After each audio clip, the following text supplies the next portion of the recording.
Ok, alors on va tout de suite voir donc le cours sur les institutions judiciaires. Alors les institutions judiciaires existent pour que justement on ne se fasse pas justice nous-mêmes. Elles sont donc administrées en quelque sorte par un tiers, donc on parlera du juge, pour éviter donc l'arbitraire, la violence, l'anarchie d'une justice individuelle dans les sociétés modernes. Et donc il incombe à l'État donc d'être le responsable de l'ordre public et de mettre en place des institutions aptes à rendre la justice. Il s'agit autant donc de principes fondamentaux que d'organes régissant l'administration de la justice, c'est-à-dire des règles qui se rapportent au fonctionnement des juridictions. Maintenant, on va voir la partie 1, la justice, chapitre 1, les rapports de la justice avec les pouvoirs politiques. Alors, ce qu'il faut savoir déjà, c'est qu'il existe 3 fonctions fondamentales, 3 pouvoirs, le pouvoir législatif, le pouvoir exécutif et le pouvoir judiciaire. Sous l'Ancien Régime, le roi, donc en tant que souverain, concentrait entre ses mains ces 3 pouvoirs, et donc c'était lui qui édictait les rois, faisait exécuter et rendait la justice. On parlait alors d'absolutisme royal, mais à partir du XVIIe siècle, en fait, les parlements de l'Ancien Régime, dont la fonction était essentiellement juridictionnelle, ont cherché à limiter l'absolutisme royal, en s'attribuant donc des pouvoirs politiques. Au XVIIIe siècle, on a d'ailleurs donc des penseurs libéraux comme Montesquieu qui ont défendu une nouvelle conception du pouvoir politique fondée sur le principe de la séparation des pouvoirs. Montesquieu disait que tout homme qui a du pouvoir est tenté à en abuser, et il estimait donc qu'il fallait confier ces 3 notions à des organismes distincts et séparés, afin de préserver donc les libertés. Et on constate que donc, les idées de Montesquieu, elles ont inspiré donc, les révolutionnaires français de 1789, qui ont justement mis en place en fait, cette séparation des pouvoirs via l'article 16 de la Déclaration de 1789. Et donc on peut se demander maintenant ce qu'il en est aujourd'hui du pouvoir judiciaire et si le concept de la séparation des pouvoirs a permis d'assurer l'indépendance de la justice et finalement quelle est la place de la justice actuellement. J'ajouterai une petite remarque donc sur le fait que la Constitution de 1958 ne parle pas de pouvoir judiciaire, mais elle reconnaît simplement dans l'article 8 l'existence d'une autorité judiciaire pour ne pas y consacrer le terme fort. Par autorité judiciaire, en fait, ça désigne uniquement les magistrats et les juridictions de l'ordre judiciaire. Maintenant, on va voir la section 1, les rapports de la justice avec le pouvoir législatif. Donc, dans l'idéal de la séparation des pouvoirs, le pouvoir judiciaire devrait être séparé du pouvoir législatif, mais dans la réalité, en fait, c'est un petit peu plus nuancé. Alors, donc on va voir en 1, la protection de la fonction législative contre le juge. Alors donc en réaction au comportement des parlements de l'Ancien Régime, les révolutionnaires de 1789 avaient prévu la loi des 16 et 24 août 1790, c'est-à-dire une loi relative à l'organisation judiciaire et sur le fait que les tribunaux ne pourraient en fait prendre directement ou indirectement aucune part à l'exercice du pouvoir législatif, donc ça c'est l'article 10, ni empêcher ou retarder l'exécution des décrets du corps législatif. Cette même loi donc, de 1790 est à l'origine de 2 principes, donc d'une part l'interdiction pour les juges d'édicter des arrêts de règlement, et d'autre part l'obligation pour le juge d'appliquer la loi. Grand A, l'interdiction des arrêts de règlement. Donc en gros ce qui se passait à l'ancienne, c'était qu'en l'absence de normes écrites ou de coutumes, à l'occasion d'un procès, en fait, le juge pouvait en fait décider de manière autonome et rendre des décisions fixant des règles générales. Donc en gros, quand le juge n'avait pas la réponse dans la loi, eh bien il créait simplement une loi, et cette même loi donc, que le juge avait créée s'appliquait à tous les autres cas similaires à celui que le juge venait de traiter.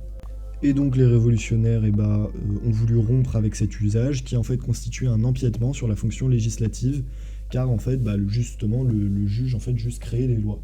Donc justement dans la loi de 1790 dans l'article 12, il est dit que les tribunaux ne pourront pas faire de règlement, mais ils s'adresseront au corps législatif dès qu'ils jugeront nécessaire d'interpréter. Donc comme ça, chacun reste à sa place. Et plus actuellement, en fait, l'interdiction des arrêts de règlement résulte de l'article 5 du Code civil. Mais néanmoins, cela n'empêche pas le juge en fait de créer du droit, puisque l'article 4 du Code civil en fait impose au juge de statuer malgré le silence, l'obscurité ou l'insuffisance de la loi. Mais désormais, en fait, si le juge fait ça, eh bien, sa décision ne s'applique qu'à l'affaire, en fait, dont il est le juge, et elle est plus universelle. Donc en fait, il vient simplement rendre une décision, mais ne vient pas créer de loi. Et d'ailleurs, si donc le législateur désapprouve une jurisprudence, c'est-à-dire une décision rendue par les tribunaux, et ben, il peut toujours la remettre en cause en édictant une règle différente qui s'imposera à l'avenir au juge. Maintenant, on va voir donc le B, l'obligation d'appliquer la loi. En gros, à l'ancienne, donc c'est-à-dire sous l'Ancien Régime, les parlements, de temps en temps, n'étaient pas d'accord avec ce que disait le roi, donc simplement ne l'appliquaient pas. Sauf que donc les révolutionnaires ont réagi à ce comportement en 1789 et ont interdit aux juges d'empêcher ou de suspendre l'exécution des lois, via donc l'article 10. C'est-à-dire qu'aujourd'hui encore, même si le juge désapprouve une loi, il doit bien entendu l'appliquer dans le règlement des litiges qui lui sont soumis. Maintenant, on peut se demander si le juge peut aller en fait à l'encontre d'une disposition législative qui méconnaîtrait une règle supérieure, c'est-à-dire une règle constitutionnelle ou conventionnelle. Et bien en fait, le juge ne peut pas, en dehors de la procédure prévue, c'est-à-dire l'article 61-1 de la Constitution, écarter l'application d'une loi contraire à la Constitution. Et la Constitution de 1958, en fait, a créé un organe spécifique, le Conseil constitutionnel, pour veiller justement à la constitutionnalité des lois. Ce fameux Conseil constitutionnel peut être saisi de deux manières différentes. Tout d'abord, il y a le contrôle a priori, c'est-à-dire avant la promulgation de la loi. Et justement, en fait, ça c'est possible si le président de la République, le Premier ministre, le président du Sénat ou de l'Assemblée nationale, ou encore 60 députés ou sénateurs décident justement d'interrompre la procédure. Et donc si cette loi votée n'est pas conforme à la Constitution ou à un principe à valeur constitutionnelle, elle ne pourra être promulguée. Et donc ça, c'est l'article 61 de la Constitution. Maintenant, on vient de voir pour une loi qui était votée, maintenant on va voir pour une loi qui est en vigueur. Donc on parlera alors de contrôle a posteriori, c'est-à-dire après que la loi ait été en vigueur. Et donc ça, c'est l'article 61-1. Et donc si cette fameuse loi en vigueur est déclarée inconstitutionnelle par le Conseil, elle disparaîtra. Maintenant, on peut s'interroger donc sur la procédure en fait. Donc, c'est-à-dire lors d'un procès, lorsqu'une loi en fait est jugée inconstitutionnelle, qu'est-ce qui se passe ? Déjà, la question est transmise en fait selon les cas au Conseil d'État ou à la Cour de cassation, qui doit vérifier son caractère nouveau et son sérieux avant de la soumettre justement en fait au Conseil constitutionnel. Et donc si une loi par contre est contraire aux conventions internationales, là la solution va être différente, puisque en fait l'article 55 de la Constitution, selon lequel les traités internationaux ont une autorité supérieure à celle des lois, en fait s'applique. Maintenant, 2. La protection de la fonction juridictionnelle contre le législateur. En fait, le pouvoir législatif ne devrait pas pouvoir intervenir sur le cours normal de la justice, mais en fait, il y a des possibilités pour le législateur en fait, de s'immiscer dans les fonctions juridictionnelles par différents moyens. On distingue 3 types de lois concernées. En premier, on va avoir donc les lois rétroactives, c'est-à-dire que si le législateur décide de mettre en place une loi rétroactive, en fait, elle peut venir s'appliquer au procès déjà en cours. Donc justement, en fait, elle vient à ce moment-là impacter la justice. Le deuxième cas concerne les lois interprétatives, c'est-à-dire une loi interprétative en fait va avoir pour objet d'interpréter une loi antérieure afin d'en préciser le sens ou la portée, et elle est donc par nature rétroactive.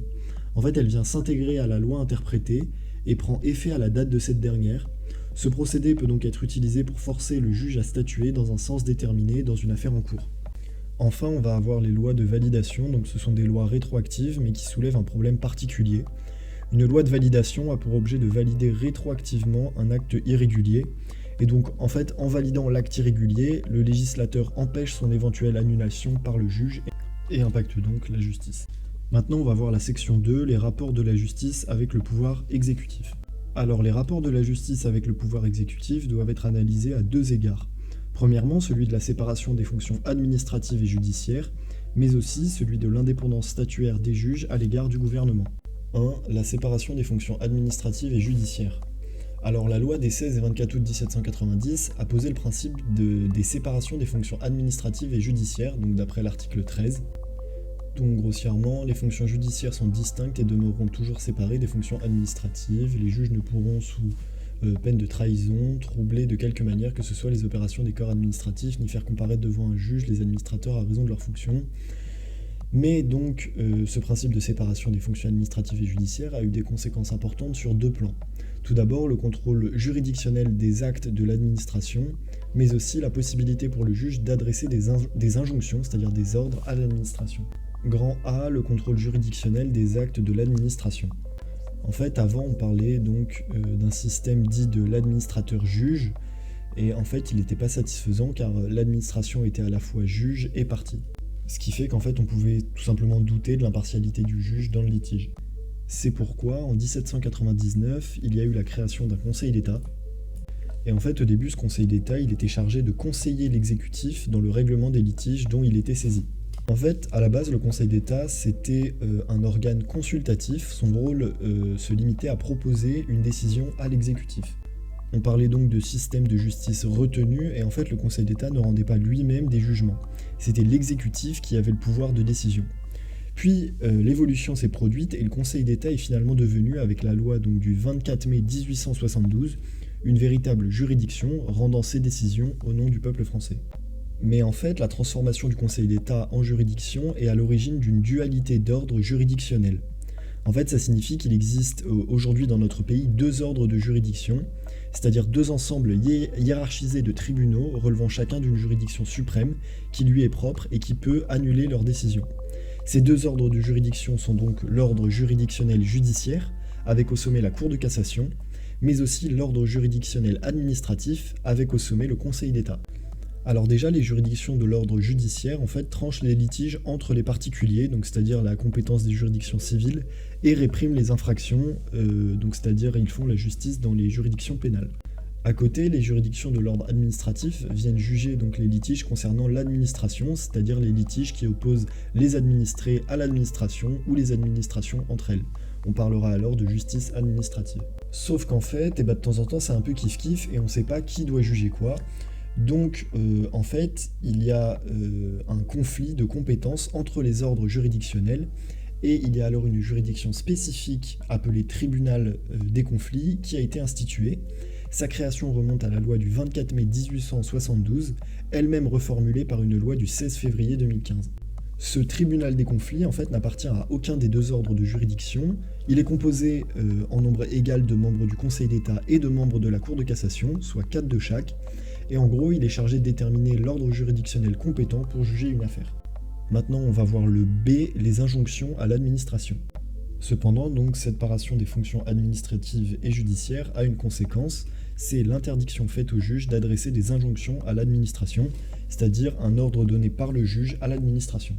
Cependant, en fait, cette interdiction, elle a été assouplie, donc pour le juge administratif, tout d'abord en vertu d'une loi du 8 février 1995, et donc les juridictions administratives sont désormais autorisées à prononcer des injonctions à l'encontre de l'administration en vue de l'exécution de leur jugement. Néanmoins, ces injonctions ne peuvent être prononcées que si certaines conditions sont réunies. Par ailleurs, depuis une loi du 30 juin 2000 relative au référé devant la juridiction administrative, en fait, le juge administratif peut, en cas d'urgence, et s'il est saisi d'une demande en ce sens, ordonner la suspension provisoire de l'exécution d'une décision administrative contestée devant lui s'il a un doute sérieux en fait sur sa légalité. On parlera alors de référé-suspension. A l'inverse, le juge administratif peut aussi, sous les mêmes conditions, ordonner toute mesure nécessaire à la sauvegarde d'une liberté fondamentale à laquelle l'administration aurait porté, dans l'exercice de l'un de ses pouvoirs, une atteinte grave et manifestement illégale. On parlera alors de référé-liberté. Par exemple, le juge peut ordonner à l'administration de restituer un passeport illégalement retiré au nom de la liberté de déplacement. 2. L'indépendance des juges par rapport à l'exécutif. En fait, les juges qui sont des fonctionnaires de l'État, ils doivent bénéficier d'un statut particulier garantissant leur indépendance et leur impartialité dans l'exercice de leurs fonctions. En effet, le juge ne peut être impartial que dans la mesure où il est indépendant par rapport au pouvoir en place. Ce lien entre indépendance et impartialité est souligné par l'article 6, paragraphe 1 de la Convention européenne des droits de l'homme. Grand A, les magistrats de l'ordre judiciaire.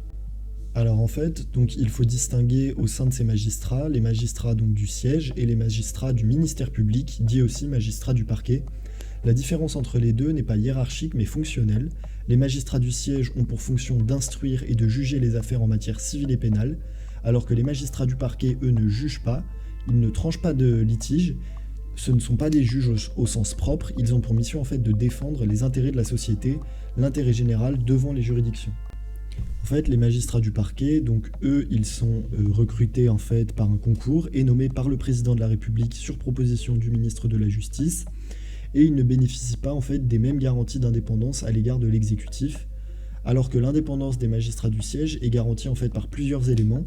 Elle est garantie tout d'abord par l'absence totale de subordination hiérarchique dans l'exercice de leurs fonctions juridictionnelles, et elle est également garantie par leur immovabilité, donc affirmée par l'article 64 de la Constitution, disant que les magistrats du siège sont inamovibles, et par l'article 4 de l'ordonnance du 22 décembre 1958, relative au statut de la magistrature, comme précise ce dernier texte, un magistrat du siège ne peut recevoir sans son consentement une affectation nouvelle, même en avancement, c'est-à-dire une promotion.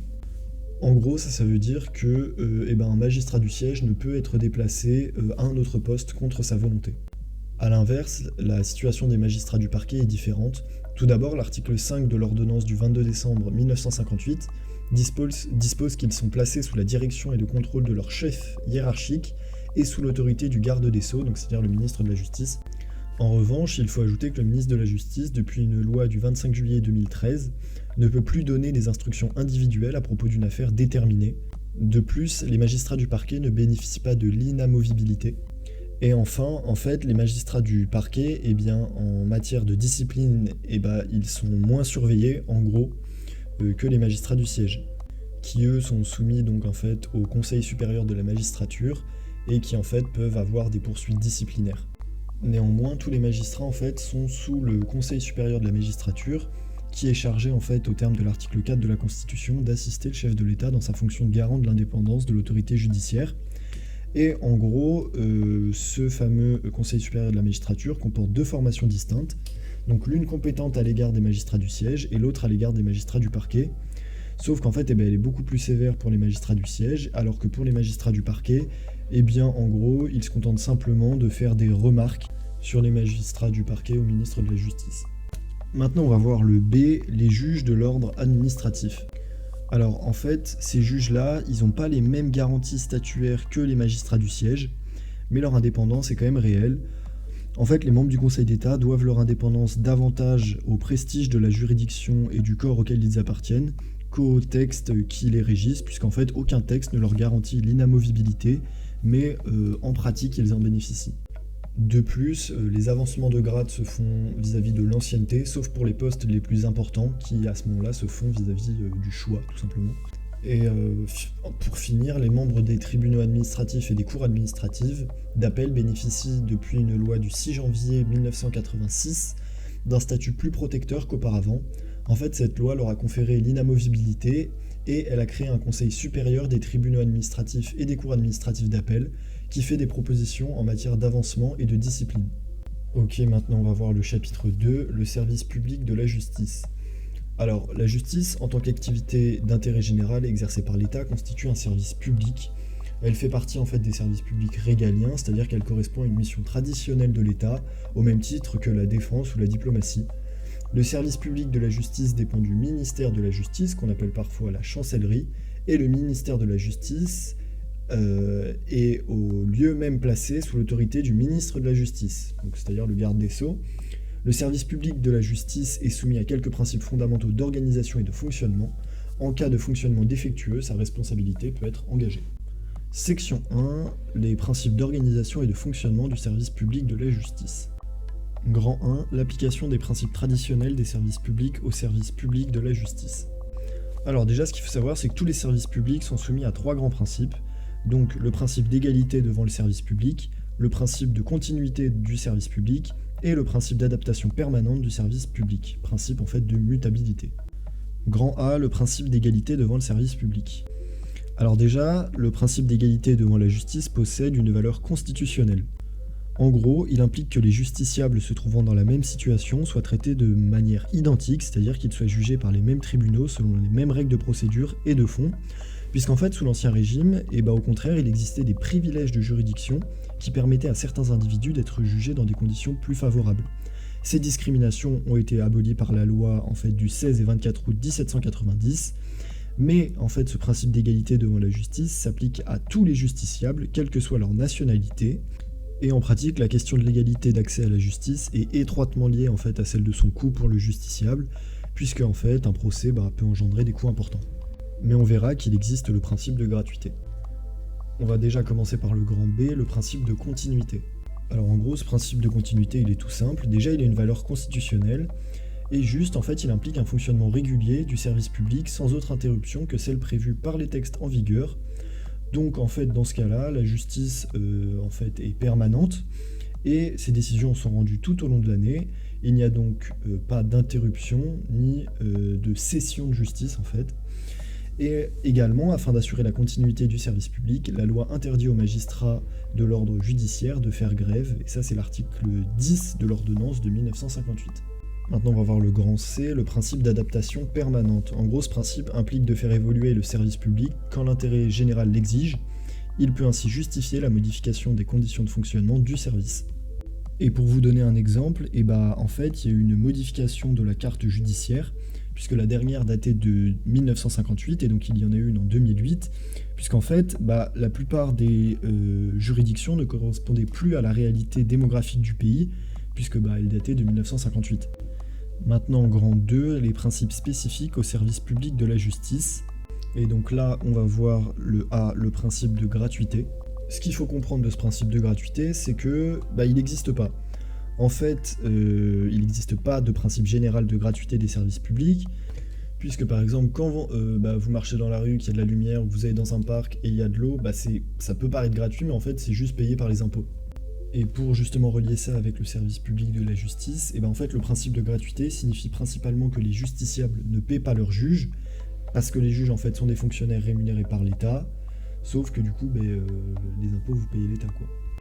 Et donc ce fameux principe de gratuité, il a été énoncé pour la première fois par la loi des 16 et 24 août 1790 à l'article 11. Et en fait, la rémunération des juges par l'État garantit théoriquement l'indépendance du juge et l'égalité des citoyens devant la justice. Ces frais, en fait, peuvent coûter très cher aux justiciables, parce qu'en fait, elles engendrent d'autres frais qui sont à leur charge.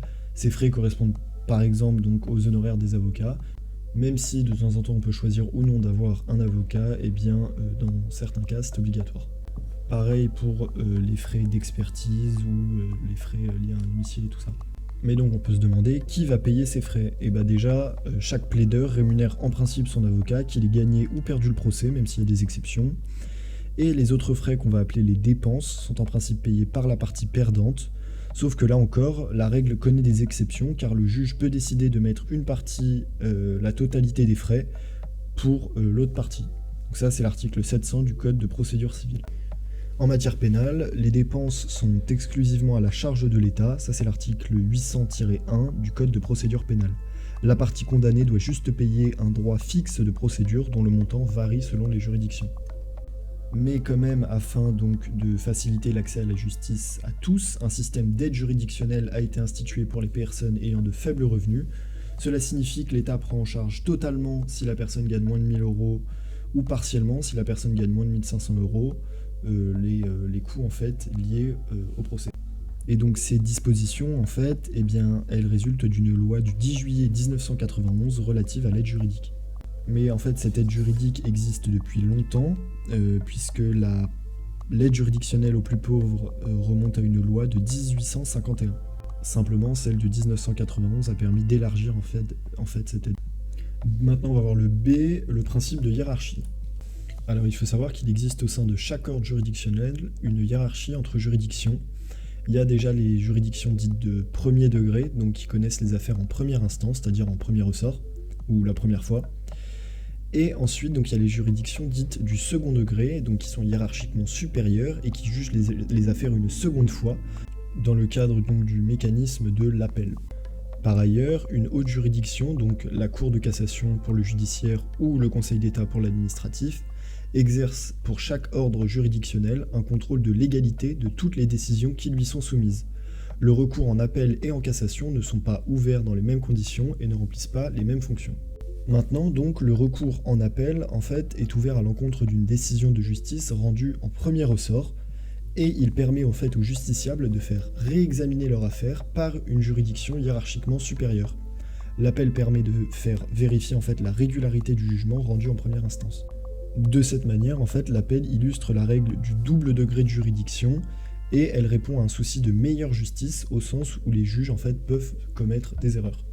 Sauf que, en fait, ce recours en appel, il n'est pas autorisé pour tout le monde et pour toutes les affaires, puisque évidemment, il faut qu'il concerne des affaires quand même un petit peu graves. Et donc, par exemple, En matière civile, l'appel est impossible lorsque le montant de la demande est inférieur à 4 000 euros. Cette somme est appelée en fait le taux de ressort. Néanmoins, le justiciable n'est pas privé pour autant de tout recours, il peut former un pourvoi en cassation s'il estime que le jugement rendu méconnaît une règle de droit. Et donc le recours en cassation est ouvert à l'encontre d'une décision de justice rendue en dernier ressort, ce qui vise les arrêts des juridictions d'appel et les jugements insusceptibles d'appel, car rendus en premier et dernier ressort. Contrairement au recours en appel, le recours en cassation est un droit pour le justiciable, sauf disposition législative contraire, mais ça c'est très rare. Maintenant, on va voir le C, le principe de collégialité. Alors, la question de savoir si une affaire doit être jugée par un seul juge, donc juge unique, ou par plusieurs juges, siégeant ensemble et prenant leur décision à la majorité, donc ça c'est la collégialité, et elle fait débat, puisqu'en fait, la collégialité est traditionnellement considérée comme la garantie d'une meilleure justice. Puisqu'en fait, justement, les arguments pour la collégialité, c'est que les juges peuvent débattre de la meilleure décision à prendre en confrontant leurs points de vue. Et de ce fait, favoriserait aussi une plus grande impartialité de la justice. Mais elle favoriserait aussi l'anonymat, puisque en fait, la décision libérerait le juge de la crainte d'être personnellement mis en cause à l'occasion d'une décision qui déplairait, puisque la décision était prise en groupe. Normalement, et donc en pratique, les juridictions telles que les tribunaux d'instance et de police ont toujours fonctionné au juge unique. Et en fait, face à la montée du nombre de contentieux, le législateur a multiplié les exceptions au principe de collégialité, puisque en fait, ça permet de traiter plus d'affaires à moindre coût, tout en allant plus vite. En matière pénale, par exemple, le législateur a fortement allongé par des lois successives la liste des délits dont un tribunal correctionnel peut connaître à un juge unique.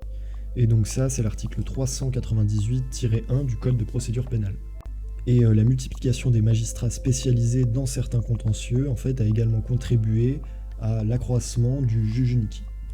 Maintenant, on va voir donc le D, le principe de publicité. Alors donc, en fait, dans une démocratie, la justice doit être rendue publique, car la publicité des débats permet aux citoyens de contrôler la loyauté et l'équité du procès. C'est d'ailleurs pourquoi l'article 6, paragraphe 1 de la Convention européenne des droits de l'homme impose que la cause soit rendue publiquement. Mais le principe de publicité en fait ne s'applique pas pour autant à toutes les phases du procès, ainsi l'instruction de l'affaire ne fait l'objet d'aucune publicité, ni le délibéré du juge.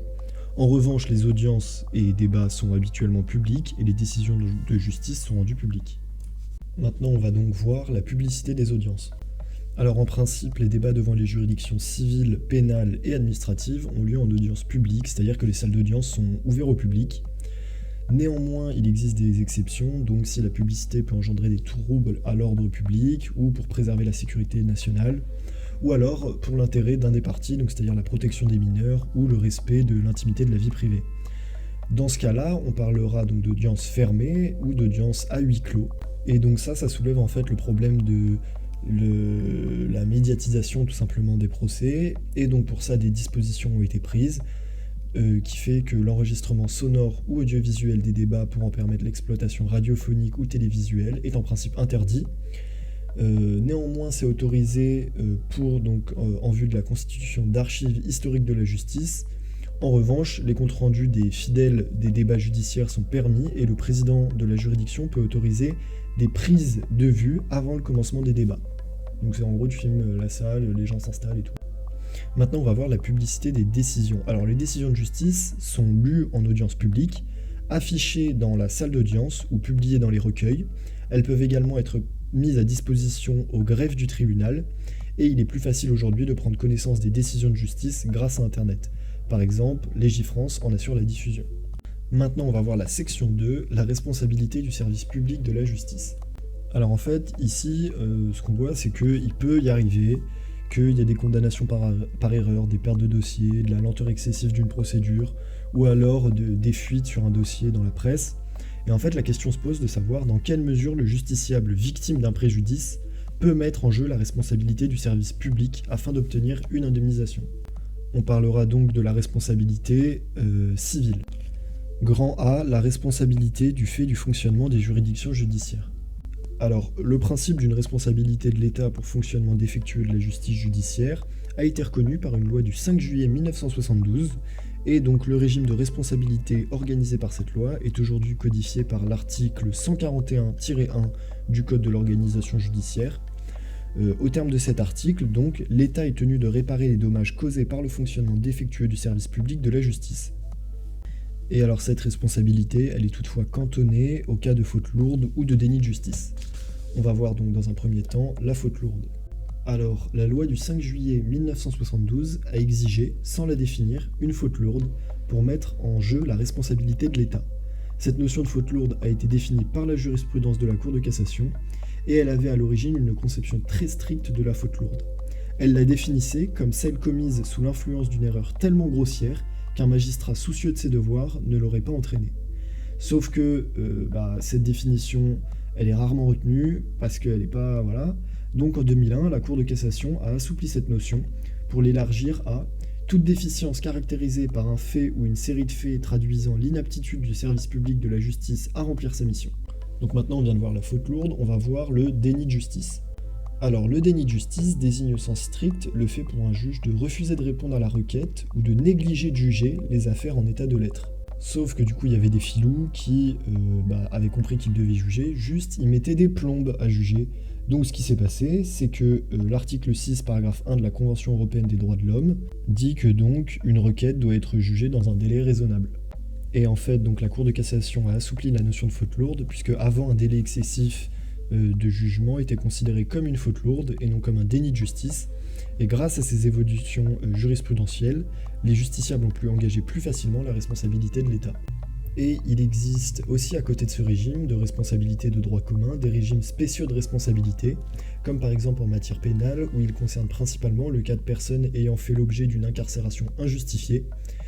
Il s'agit soit d'une personne bénéficiant d'une décision de non-lieu, de relax ou d'acquittement après avoir été placée en détention provisoire, soit d'une personne qui après avoir été condamnée voit son innocence reconnue à l'issue d'un recours en révision, donc c'est-à-dire une erreur judiciaire.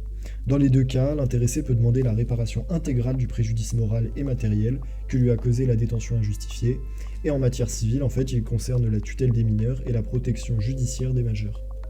Maintenant, on va voir le grand B, la responsabilité du fait des fonctionnements des juridictions administratives. Alors, l'article 141-1 du COJ, c'est-à-dire le Code d'organisation judiciaire, ne s'applique pas aux juridictions administratives. Donc le fonctionnement défectueux du service public de la justice administrative ne peut toutefois engager la responsabilité de l'État depuis une décision du Conseil d'État du 29 décembre 1978, l'arrêt Darmon. Jusqu'à cet arrêt, le Conseil d'État considérait qu'en l'absence de texte spécifique, l'État était irresponsable.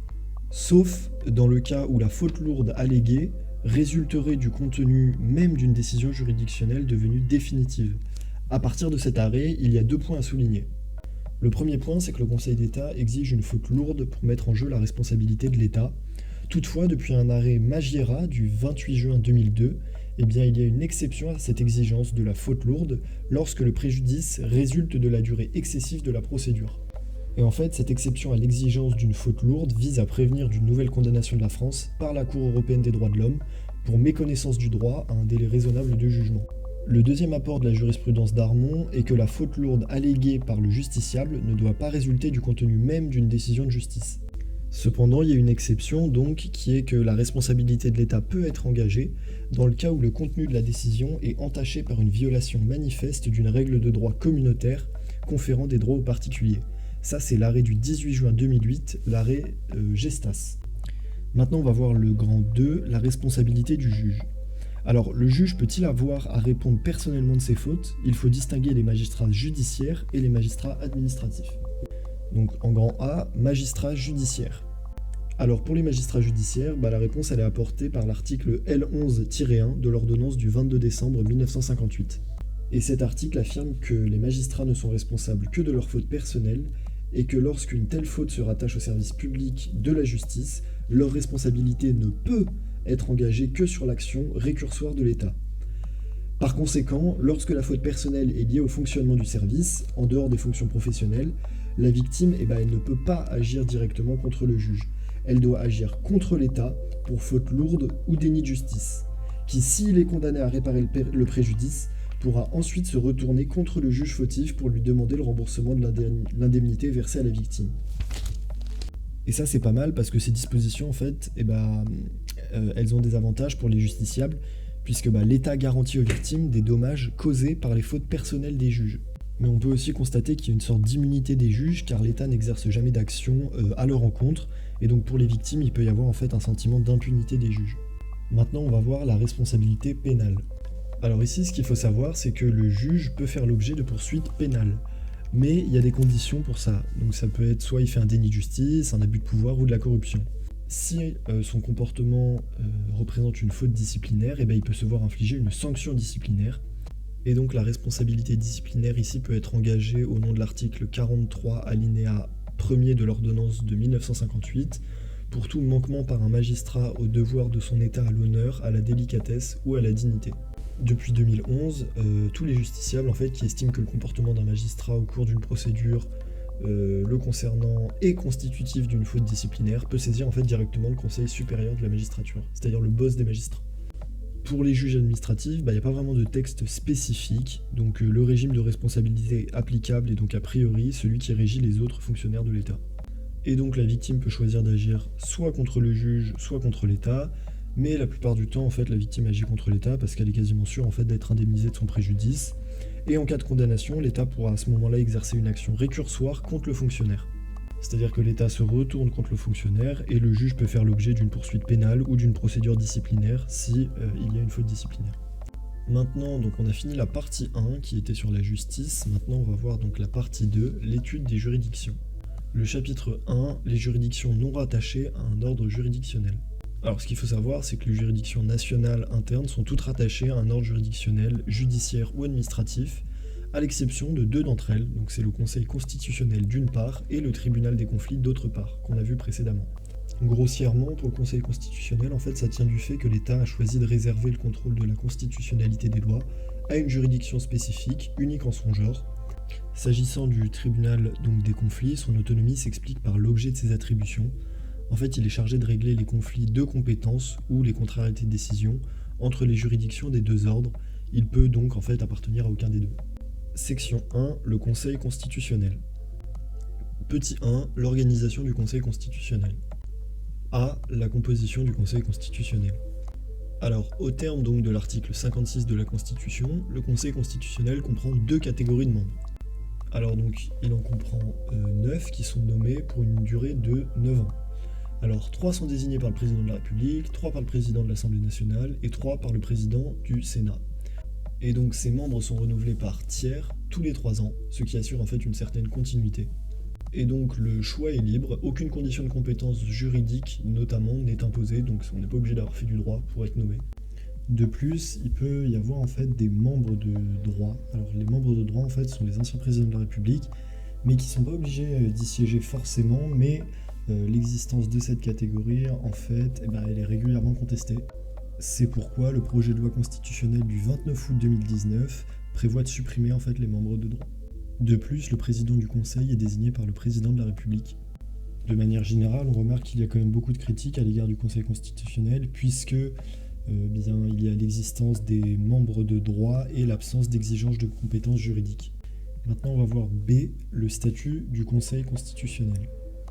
Alors, les membres du Conseil constitutionnel, ils sont soumis à un statut visant à préserver leur indépendance. Donc déjà, ça consiste à les mettre à l'abri de pression ou de conflits d'intérêts. De ce fait, leur mandat n'est pas renouvelable, sauf du coup pour les anciens présidents de la République qui sont des membres de droit à vie. De plus, leurs fonctions sont incompatibles notamment avec celles des membres du gouvernement, donc du Parlement, du Conseil économique, social ou environnemental. Si un membre du Conseil constitutionnel a participé dans ses fonctions antérieures à l'élaboration d'une loi, si cette loi vient à être amenée au Conseil constitutionnel, juste il n'est pas là, il n'a pas le droit. Ça permet en fait d'éviter que le membre soit soupçonné de partialité. 2. Les attributions du Conseil constitutionnel. Alors le Conseil constitutionnel, c'est avant tout une juridiction constitutionnelle, mais il détient également d'autres attributions. Grand A, le Conseil constitutionnel, juge constitutionnel. Alors déjà, le Conseil constitutionnel veille au respect par le Parlement et le gouvernement de leurs rôles respectifs dans l'élaboration des lois. Il assure ainsi le respect de la séparation entre le domaine de la loi et celui du règlement, respectivement définis aux articles 34 et 37 de la Constitution. Le Conseil constitutionnel remplit également la fonction de juge de la constitutionnalité de certaines normes. En gros, il contrôle la constitutionnalité des lois et des règlements des assemblées parlementaires. toujours d'après l'article 61 de la Constitution. Il veille aussi à la conformité et à la constitution des engagements internationaux avant leur intégration dans l'ordre juridique national. Ça, c'est l'article 54 de la Constitution. Mais donc, le contrôle de la constitutionnalité des lois s'exerce selon des modalités variables. Déjà, pour les lois organiques, donc, qui sont des lois votées par le Parlement pour compléter ou préciser des dispositions de la Constitution, sont obligatoirement soumises avant leur promulgation au Conseil constitutionnel. On dira alors que la saisine est obligatoire.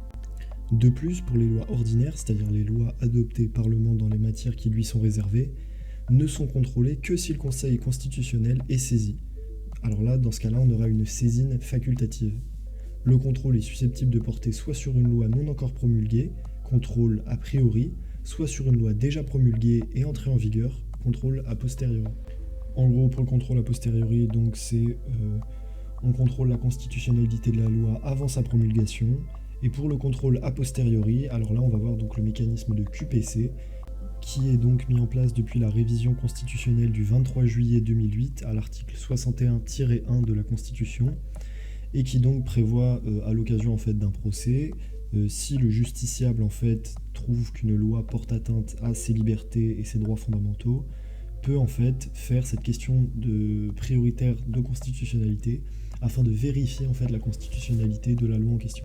Donc une fois que la juridiction saisie a vérifié que les conditions posées par la loi sont bien remplies, elle transmet en fait la QPC à la juridiction suprême de l'ordre juridictionnel concerné, donc c'est-à-dire soit le Conseil d'État, soit la Cour de cassation, qui eux, donc après un nouvel examen, décideront à leur tour de renvoyer ou non la QPC au Conseil constitutionnel. Donc en fait le justiciable ne peut pas saisir directement le Conseil constitutionnel. Néanmoins, le Conseil constitutionnel en fait a 3 mois pour s'en prononcer, et si la disposition contestée est déclarée inconstitutionnelle, elle ne sera donc pas appliquée à l'auteur de la QPC et elle sera abrogée, c'est-à-dire qu'elle disparaîtra de l'ordre juridique. Maintenant, on va voir le B, les autres attributions du Conseil, en matière électorale et référendaire. Le Conseil constitutionnel est également un juge électoral. Il veille tout d'abord à la régularité de l'élection du président de la République, ça c'est l'article 58 de la Constitution. Il est associé à différentes phases du déroulement de l'élection, il examine les contestations et il proclame les résultats. Il veille également avec des pouvoirs semblables à la régularité des opérations de référendum, ça c'est l'article 60 de la Constitution. Il contrôle enfin la régularité de l'élection des députés et des sénateurs, ça c'est l'article 59 de la Constitution. Les constats et avis. Alors le Conseil constitutionnel aussi, il fait donc des constats et donne des avis préalablement à la mise en œuvre de certaines procédures ou dispositions constitutionnelles. Genre par exemple, quand le président est malade ou est empêché, peut provisoirement pas faire exercer ses fonctions, et il s'assure que le président du Sénat prenne sa place. Donc ça c'est en cas d'empêchement provisoire. Ou alors, si le président crève, à ce moment-là, la mise en place d'élection d'un nouveau président. Ça c'est l'article 7 de la Constitution. Section 2, le tribunal des conflits. Alors le tribunal des conflits, il a été institué par la loi du 24 mai 1972 afin de régler les difficultés qui pouvaient se poser quant à la répartition des compétences entre les juridictions administratives et les juridictions judiciaires. Du coup, en raison de ses attributions, il est rattaché ni à l'ordre administratif ni à l'ordre judiciaire. Le tribunal des conflits en fait rend des jugements qu'on va appeler des décisions qui ne sont ni susceptibles d'aucun recours et s'imposent à toutes les juridictions. Son statut actuel résulte d'une loi du 16 février 2015 et d'un décret d'application du 27 février 2015.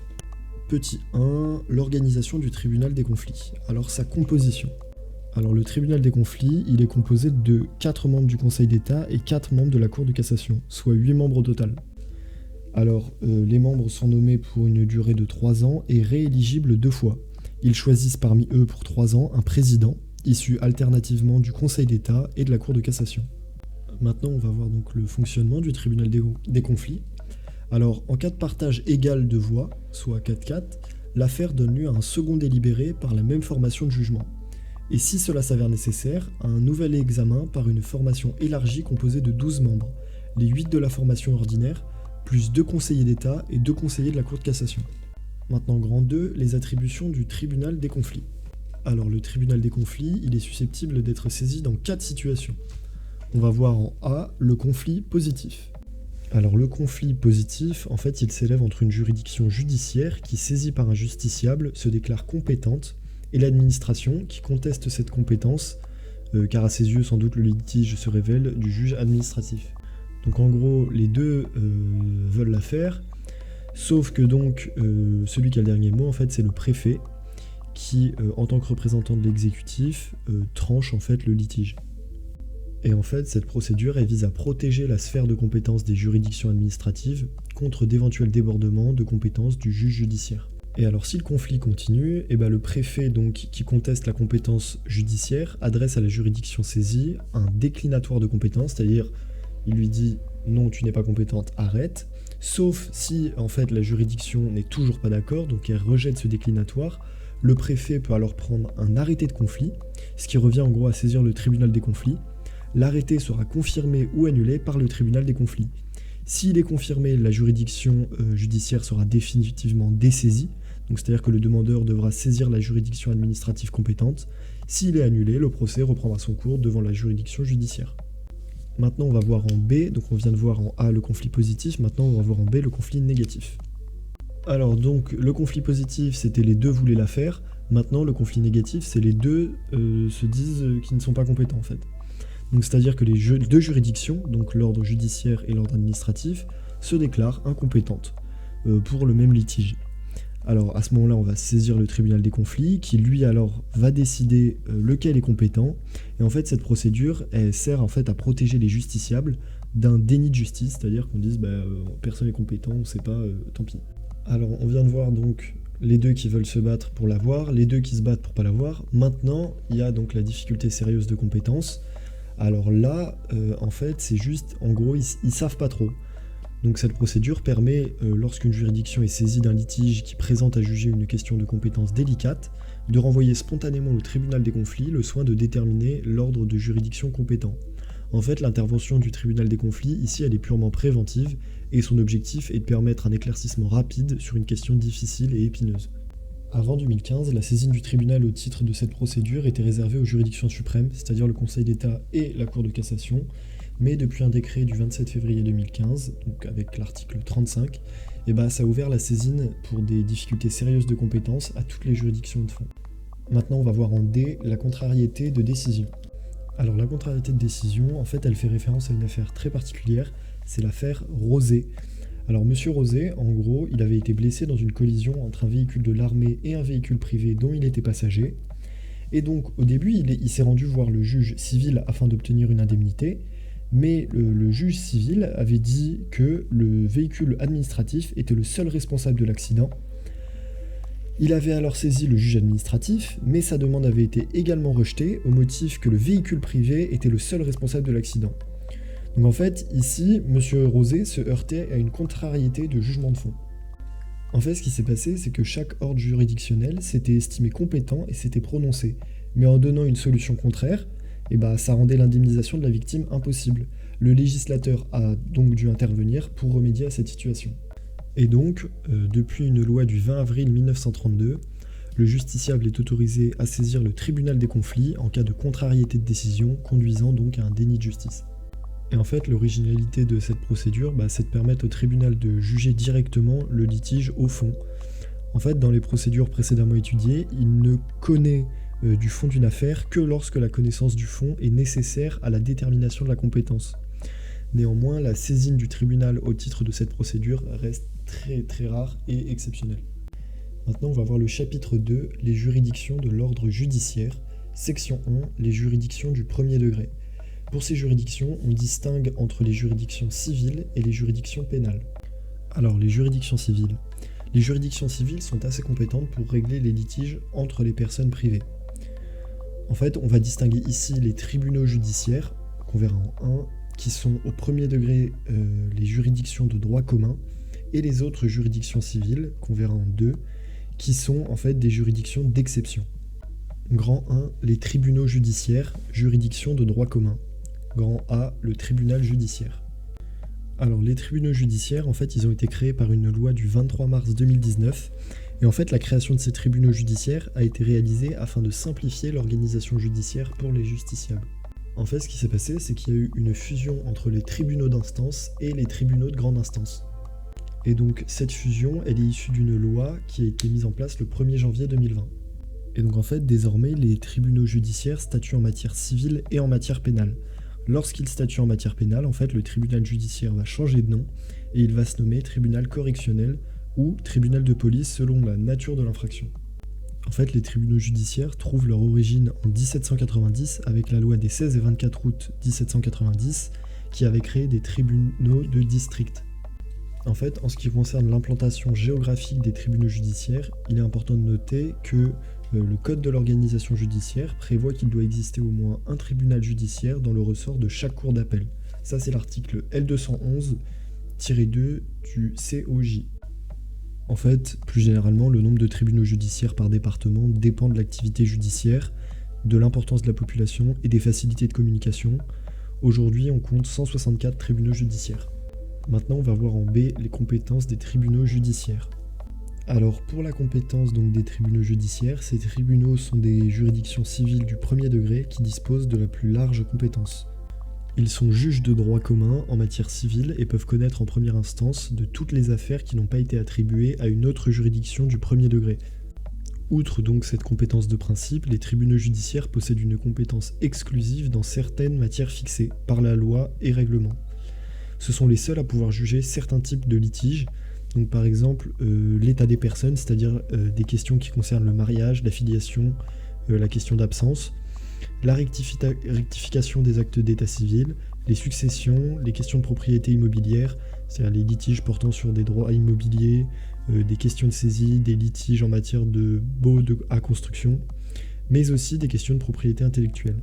Depuis une loi du 18 novembre 2016, certains tribunaux judiciaires spécialement désignés connaissent également des litiges suscités par le fonctionnement de la sécurité sociale. Maintenant, on va voir en C l'organisation et le fonctionnement. Le fonctionnement du tribunal judiciaire. Alors, quand un tribunal judiciaire compte plus de 5 juges, il est organisé en chambres spécialisées. Le tribunal judiciaire siège normalement en audience publique, mais peut aussi siéger à huis clos pour respecter par exemple la vie privée des personnes. Il statue normalement en collégialité ou alors à juge unique, soit par décision du président, soit de plein droit dans les matières prévues par les textes. Maintenant, on va voir les juges uniques à compétences spécialisées. Alors le législateur a créé en fait des juges uniques à compétences spécialisées qui peuvent donc siéger dans les tribunaux judiciaires comme les juges aux affaires familiales.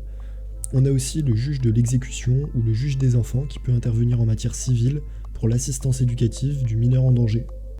Parmi ces juges à compétences spécialisées, il y a un nouveau juge créé par la loi de 2019 qui est le juge des contentieux de la protection. En fait, lui, il statue en matière de crédit à la consommation, mais aussi en matière de surendettement des particuliers, de la protection des majeurs ou alors de l'expulsion de personnes. Maintenant, grand 2, les juridictions d'exception.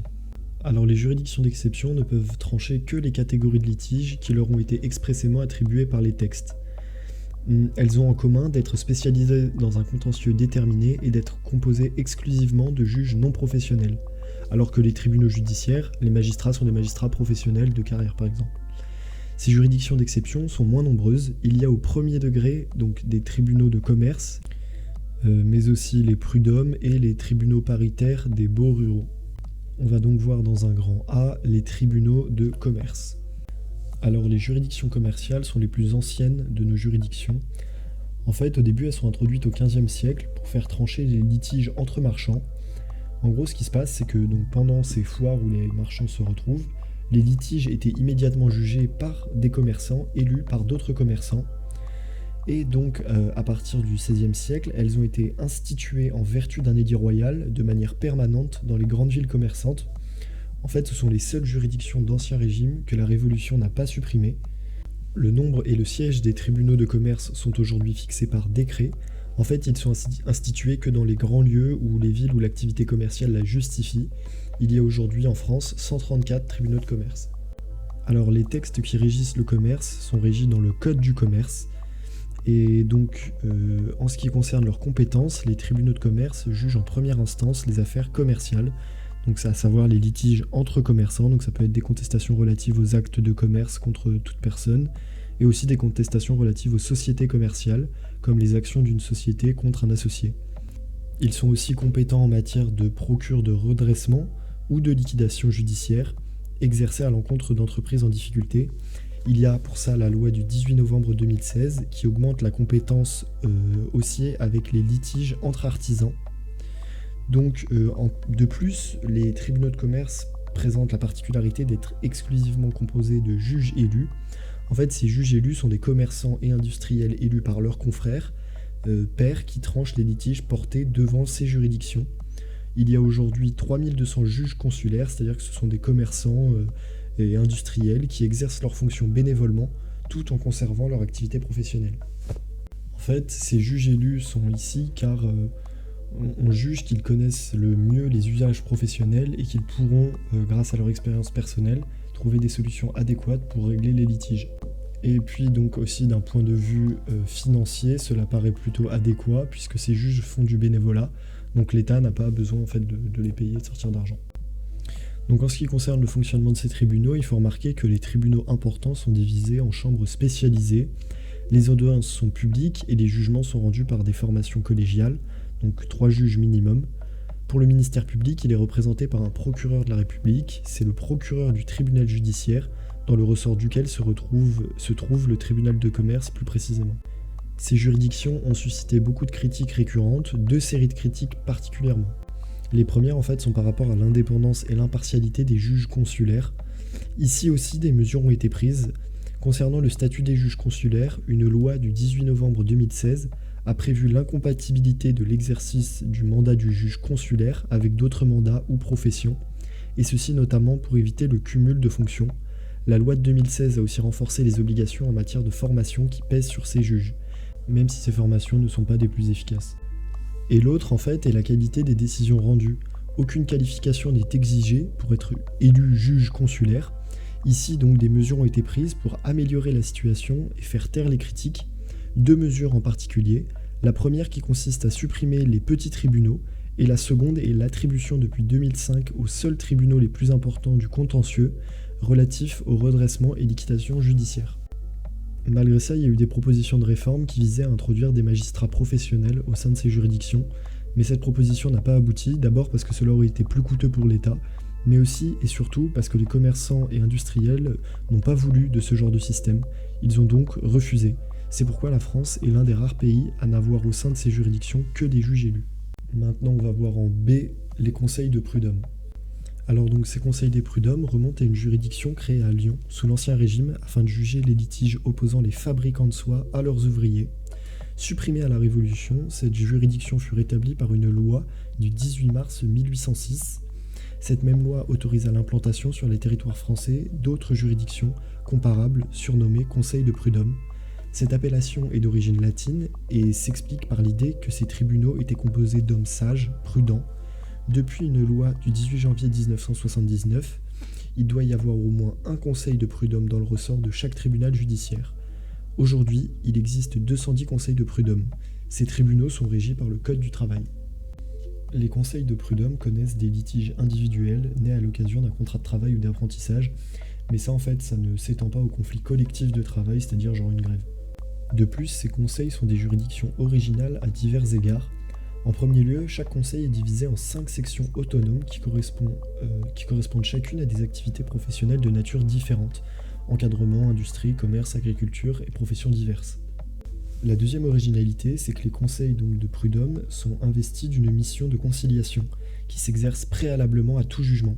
C'est-à-dire que ces conseils ont vocation à trouver une solution au litige par la conciliation, et si elle n'aboutit pas à ce moment-là, le litige sera jugé.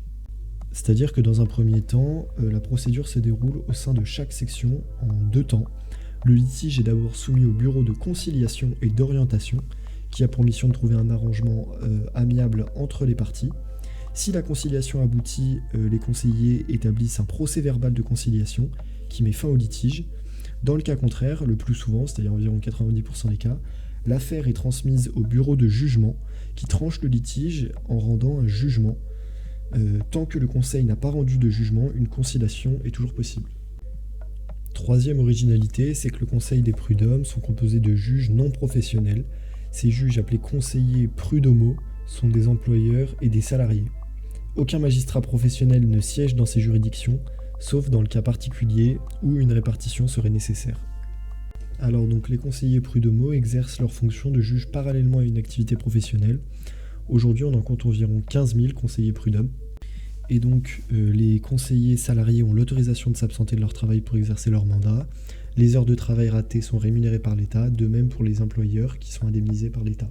De plus, le mode de désignation de ces conseillers a été modifié, puisqu'en fait, en 1979, ils étaient élus tous les 5 ans par leur pair, dans le cadre d'une élection générale au suffrage universel direct.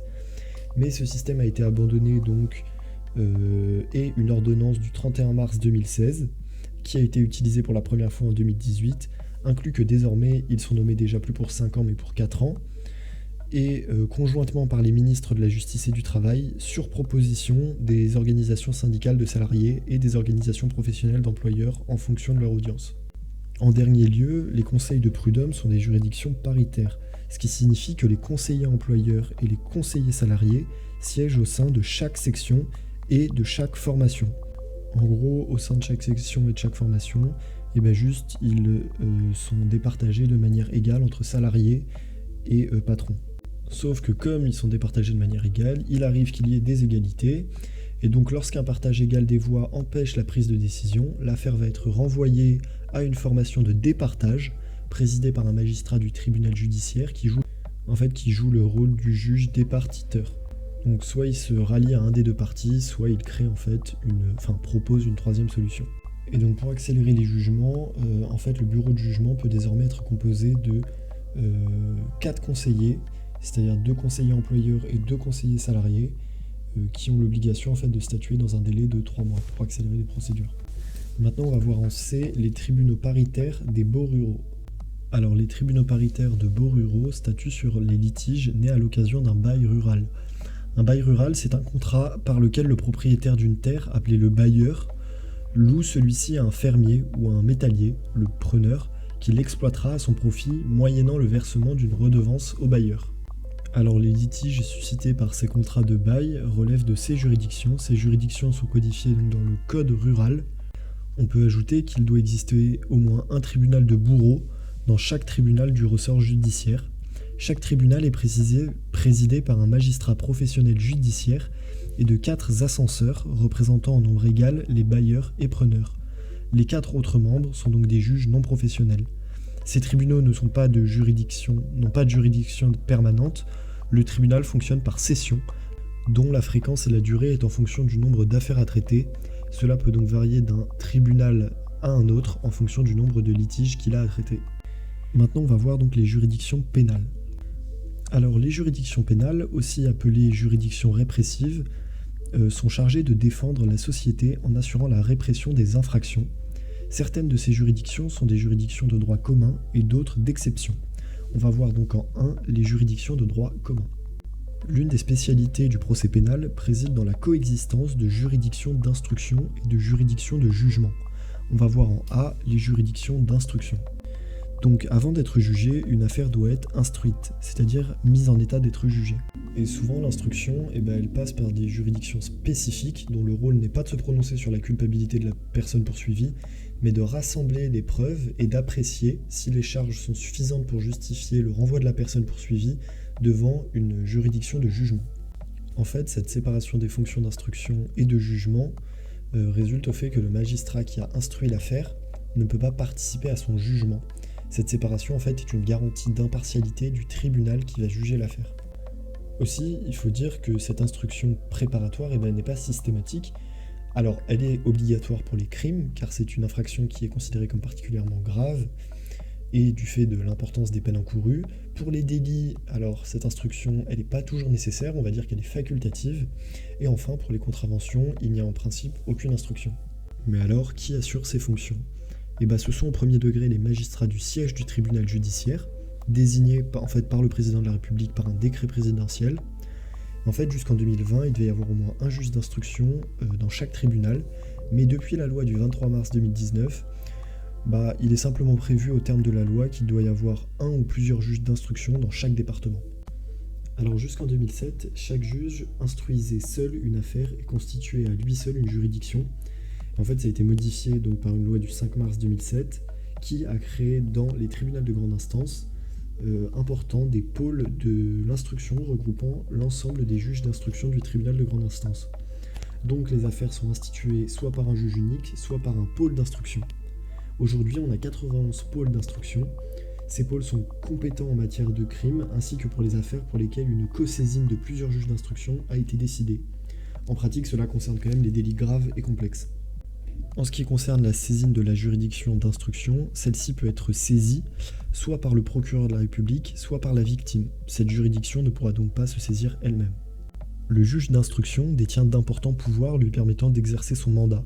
Ces pouvoirs sont à la fois des pouvoirs d'information, de conquête ou juridictionnels.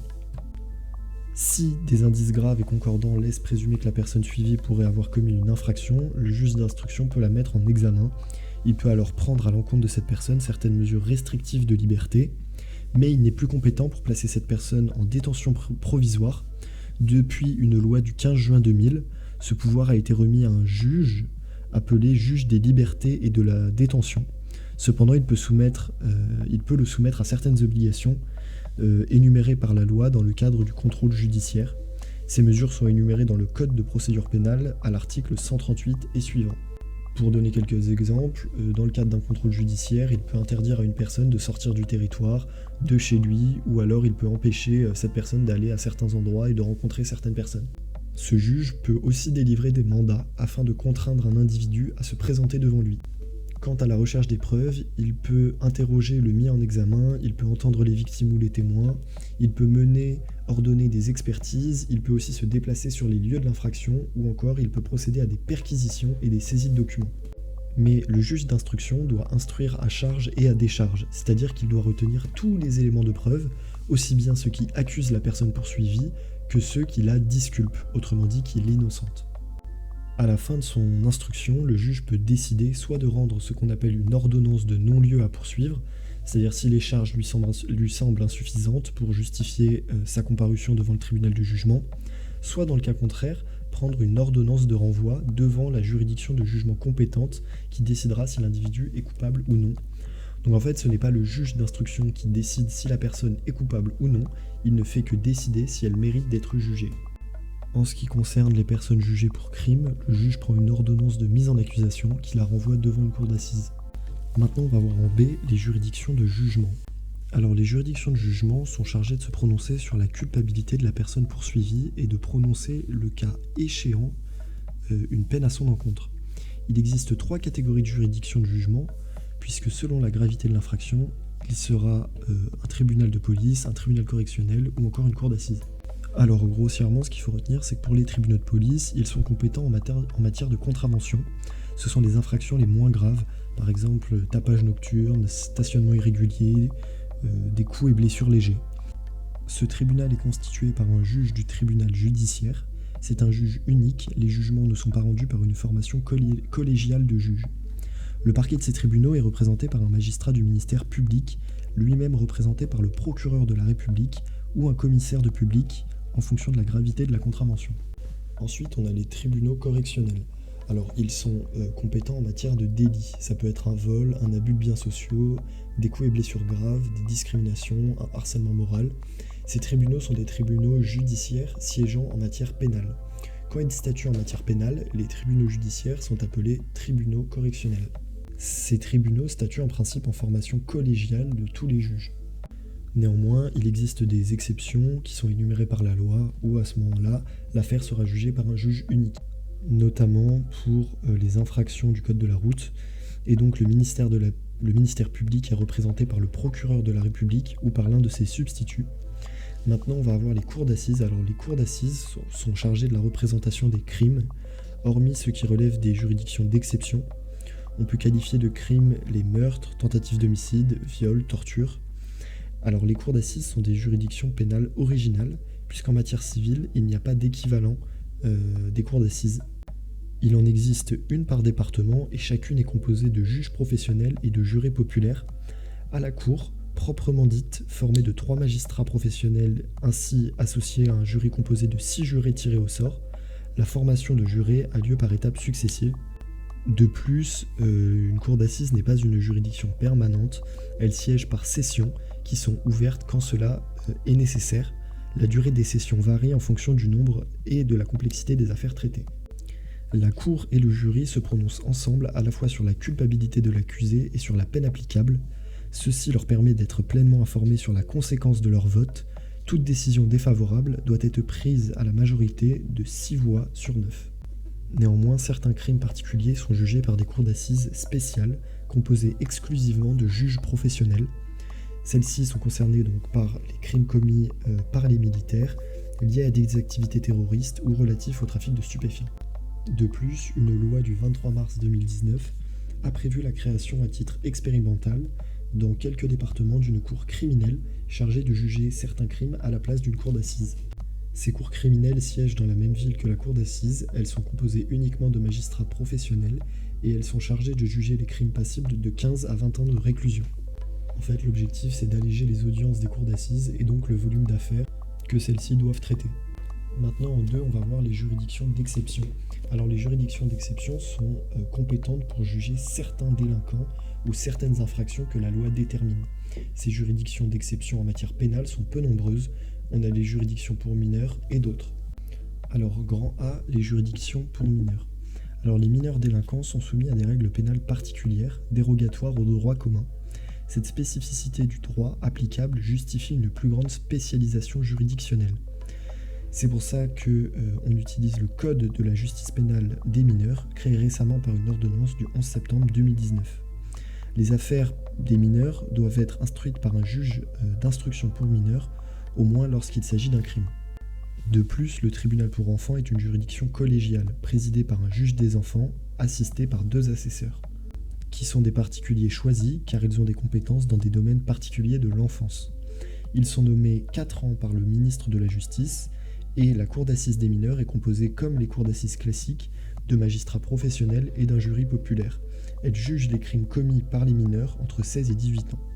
Il existe néanmoins d'autres juridictions d'exception en matière militaire, maritime et politique. B. Les autres juridictions d'exception. Alors en premier, on va avoir les tribunaux militaires. Alors des tribunaux spéciaux ont été institués pour juger des infractions commises par les militaires en temps de guerre.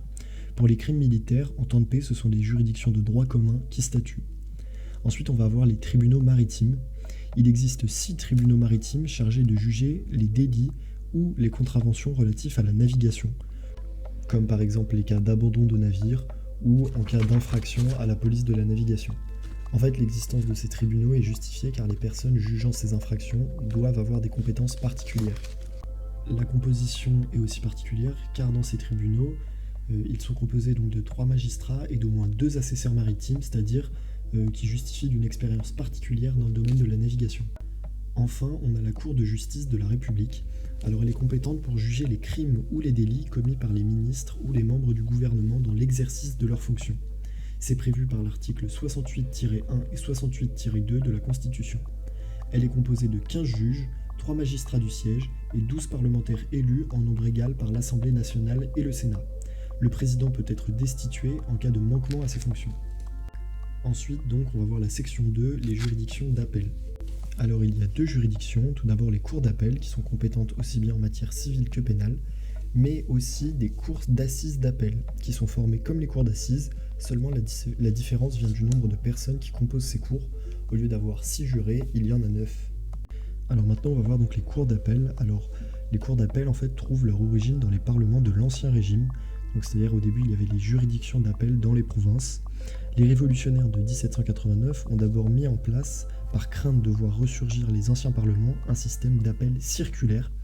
En gros, ce système consistait à faire exprimer une nouvelle fois l'affaire dans une juridiction différente, mais de même nature et de même degré que la première juridiction. En gros, l'appel d'un jugement rendu par un tribunal de district devait être formé devant un autre tribunal de district voisin. Ça, c'est la loi des 16 et 24 août 1790. Le consulat a rétabli l'appel devant des juridictions hiérarchiquement supérieures qui reçurent en 1804 le nom de cours d'appel. Il existe aujourd'hui 36 cours d'appel, dont 30 en France métropolitaine. Leur ressort territorial s'étend généralement sur plusieurs départements, 2 à 4 en principe, 5 pour la cour d'appel de Rennes et 6 pour celle de Paris. Maintenant, on va voir, grand 1, la compétence des cours. Alors, la compétence des cours d'appel, elle est très étendue, tant au civil qu'au pénal. Pour rappel, une cour d'appel doit rejuger l'affaire qui lui est soumise dans son intégralité. c'est-à-dire analyser les faits de l'espèce et les questions de droit qu'elle soulève. Grand A, la compétence en matière civile. Alors, la Cour d'appel connaît de tous les appels formés contre les jugements rendus par une juridiction civile du premier degré située dans son ressort territorial. Les litiges soumis en première instance à des juridictions spécialisées, donc tribunaux de commerce, conseils des prud'hommes, tribunaux paritaires des baux ruraux, relèvent donc en appel de la seule compétence des cours. Cette solution se justifie par la volonté de faire rejuger l'affaire par des magistrats professionnels et expérimentés, pour permettre à ces derniers d'acquérir les compétences techniques nécessaires à l'examen des divers contentieux. Les cours d'appel sont organisées en chambres spécialisées. Néanmoins, le recours en appel n'est pas ouvert contre tous les jugements de première instance. L'appel est par exemple impossible en matière civile lorsque le montant de la demande, donc la valeur du litige, est inférieur à 5 000 €. Pour rappel, le montant en dessous duquel le recours en appel est fermé est appelé taux de ressort. Maintenant, on va voir le grand B, la compétence en matière pénale. Alors de la même manière, la Cour d'appel connaît de tous les appels formés contre les jugements rendus par une juridiction pénale du premier degré située dans son ressort, excepté ceux contre les verdicts des cours d'assises et des décisions des cours criminelles. Contrairement aux jugements rendus en matière correctionnelle, les jugements rendus en matière contraventionnelle ne sont pas toujours susceptibles d'appel. Maintenant donc le grand 2, l'organisation et le fonctionnement des cours. Alors, chaque cour d'appel est dirigée par un premier président et comprend des présidents de chambre et des magistrats appelés conseillers. Les conseillers sont des magistrats expérimentés, c'est-à-dire de rang élevé, qui ont d'abord exercé leurs fonctions dans des juridictions du premier degré. Les cours sont divisées en chambres spécialisées, placées sous la direction d'un président. Alors, en matière civile, le degré de spécialisation des chambres augmente avec la taille de la juridiction. Il doit y avoir au moins une chambre sociale afin de juger les affaires relatives au contrat de travail, à la sécurité sociale et à l'application des lois sociales. En matière pénale, on retrouve la distinction entre juridiction d'instruction et juridiction de jugement. C'est-à-dire que les appels formés contre les ordonnances des juges d'instruction et des juges de la liberté et de la détention doivent être portés devant la chambre de l'instruction, tandis que ceux formés contre les jugements des tribunaux de police et des tribunaux correctionnels sont examinés par la chambre des appels correctionnels. La Cour tient des audiences au cours desquelles les affaires sont débattues et les arrêts prononcés. Elle siège habituellement en audience publique. Le premier président dispose d'attributions administratives et juridictionnelles propres. En matière juridictionnelle, il peut prescrire par voie d'ordonnance, donc ordonnance de référé ou ordonnance sur requête, toute mesure urgente qui s'impose pendant l'instance d'appel. Par exemple, pour régler des problèmes liés à l'exécution provisoire du jugement rendu en premier ressort, mais il n'est pas une juridiction d'appel des ordonnances rendues par le président des juridictions de première instance. Il existe auprès de chaque cour d'appel un parquet général avec à sa tête un procureur général, assisté d'avocats généraux et de substituts généraux. Le procureur général exerce les fonctions du ministère public. En tant que chef du ministère public dans le ressort de la cour d'appel, il est le supérieur hiérarchique de tous les procureurs de son ressort, auxquels il peut donner des ordres et qu'il peut inspecter. Maintenant, on va voir les cours d'assises d'appel. Alors donc, la décision d'une cour d'assises est susceptible d'appel seulement depuis le 1er janvier 2001, date entrée en vigueur de la loi du 15 juin 2000 qui consacre cette possibilité, puisqu'en fait auparavant elle ne pouvait faire l'objet que d'un pourvoi en cassation. Et en fait, cela privait les accusés d'un second examen des faits, dans la mesure où la Cour de cassation ne contrôle que la correcte application du droit. Et en fait, avant, ça dérangeait pas trop, puisque l'absence d'appel était justifiée par l'idée de souveraineté des jurys populaires. Et en fait, ça faisait que de ce jury populaire émanait en fait la souveraineté nationale, et sa décision en fait du coup ne saurait être remise en cause par une juridiction composée exclusivement de magistrats professionnels tels qu'une cour d'appel. Cette situation était cependant critiquée, non seulement au regard de la gravité des conséquences des arrêts d'assises, mais également au regard du droit européen et des droits de l'homme. Puisqu'en effet, on a l'article 2-1 de la CEDH qui dit que toute personne déclarée coupable d'une infraction par une juridiction pénale a le droit de faire examiner par une juridiction supérieure la déclaration de la culpabilité ou la condamnation. Et la loi donc du 15 juin 2000 a mis fin à cette situation en instaurant une possibilité d'appel contre les verdicts des cours d'assises. Et du coup, maintenant, l'affaire n'est pas jugée en appel par une cour d'appel, mais par une autre cour d'assises désignée par la chambre criminelle de la Cour de cassation. En fait, l'appel devant une autre cour d'assises permet de préserver la souveraineté du jury populaire. Ensuite, donc, la cour d'assises d'appel est composée de 3 magistrats professionnels et de 9 jurés au lieu de 6 en première instance. En fait, cette augmentation du nombre de jurés permet de marquer le caractère plus solennel de la cour d'assises chargée de statuer en appel. Toute décision défavorable à l'accusé doit être prise à la majorité de 8 voix au moins, au lieu de 6 en premier ressort.